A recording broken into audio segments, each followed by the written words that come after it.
और मैं जब यहाँ से गया तो मैं नजफ में उतरा और नजफ से मैं कूफा गया। और कूफा शहर में आप यकीन माने कि जहाँ पे मौला अली जी को ज़र्ब लगी है, मैं वहाँ पर बैठा, मैंने पाठ किया, अपनी इबादत की, किसी ने मुझे रोका नहीं, किसी ने नहीं बोला। और फिर मैं नजफ गया और नजफ से होते हुए मैंने सफ़र शुरू किया करबला का। लेकिन यकीन माने ना पाजी कि मैं मुख्तलिफ रास्तों से होता हुआ गया। एक चीज़ जो मैंने देखी थी हम सिखों में, जो बचपन से हमें सिखाई जाती है कि इंसानियत की सेवा करना, खिदमत करना, तो ये पहली बार मैं मुसलमानों में देख रहा था, पहली बार कि कोई बच्चा खड़ा है जिसके पास शहद का शरबत बनाया उसने, या अगर वो गरीब है तो पंखा ऐसे हिला रहा है आपको ठंडी हवा देने के लिए, कोई आपके पाँव दबा रहा है, कोई आपके जूते साफ कर रहा है, कोई आपको खाना खिला रहा है। और मैं इतना थक गया था खाते खाते कि लोग मुझसे इतना प्यार कर रहे थे कि वो कहते नहीं इसका ख्याल रखना है। तो मैं इनकार नहीं कर सकता था उन लोगों को। और मेरे जो दोस्त थे रजी ताहिर साहब, वो कहते थे यार पाजी तेरी वजह मेरा पेट ना बहुत फुल गया है।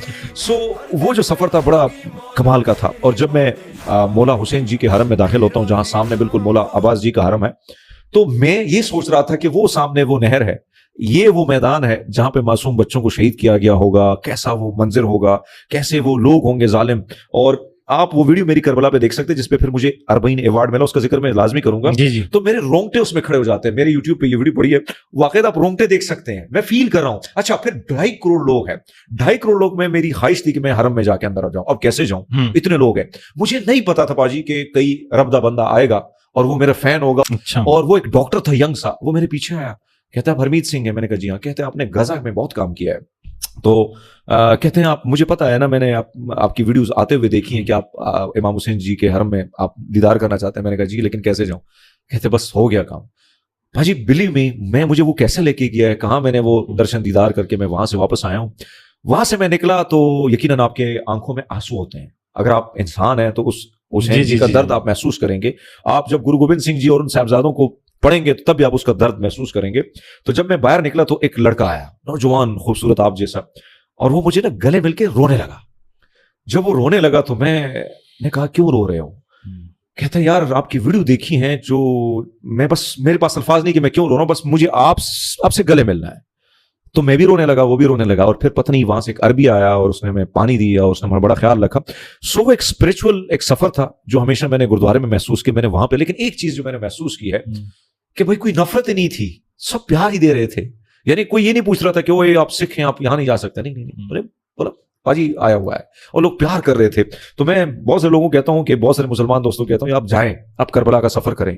एक तो आप उस मसाइब को, उन तकालीफ को, उस दुख को महसूस करेंगे, फिर उन लोगों की, यानी वो लोग लुटाते हैं आप पे बड़े बड़े। जिस तरह आप गुरुद्वारे में जाते हैं ना कि प्राइम मिनिस्टर बैठा होगा जूते साफ करेगा, जिस तरह महाराजा रंजीत सिंह को कोड़ों की सजा हुई थी। अच्छा। वक्त के महाराजा को कोड़ों की सजा हुई थी, ये आप सोच सकते हैं कभी। और उन्होंने बाकायदा कोड़ों की सजा एक्सेप्ट की और फिर जाके उनकी सजा बदली जूते साफ करने में। महाराजा रंजीत सिंह से जूते साफ करवाए गए थे गुरुद्वारे में। तो यहां पर भी सिखों में भी जो मिनिस्टर होगा या आम आदमी होगा वो सेवा करेगा। वहां पर भी मैंने देखा कि मैंने इराक के, ईरान के, दुनिया के बड़े बड़े ऑफिसर जिनको मैं प्रोफाइल मैंने पढ़ी होती है, साफी हूं, तो वो लोग आके खिदमत कर रहे हैं, आपके पांव दबा रहे हैं। तो ये एक स्पिरिचुअल सफर था जो मैंने किया। अच्छा, फिर इस पर मैंने एक डॉक्यूमेंट्री बनाई। अच्छा।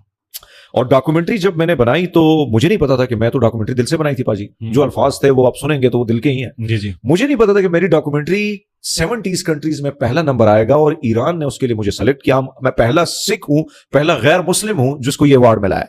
अच्छा, मैं जब जाता हूं तो स्टेट गेस्ट मुझे बुलाया जाता है ईरान में, अवार्ड दिया जाता है, कुछ पैसे भी दिए जाते हैं और पूरा मजमा, सबको अवार्ड दिए गए। लेकिन जब मेरी बारी आई तो तमाम तर मिनिस्टर साहबान ईरान के खड़े हो गए और वो बाकायदा वो उन्होंने अपना नारा लगाया और मुझे बड़े इज्जत और तकरीम के साथ उन्होंने अवार्ड दिया। और फिर उन्होंने मुझे मौका दिया स्पीच करने का कि ये सफर कैसा था।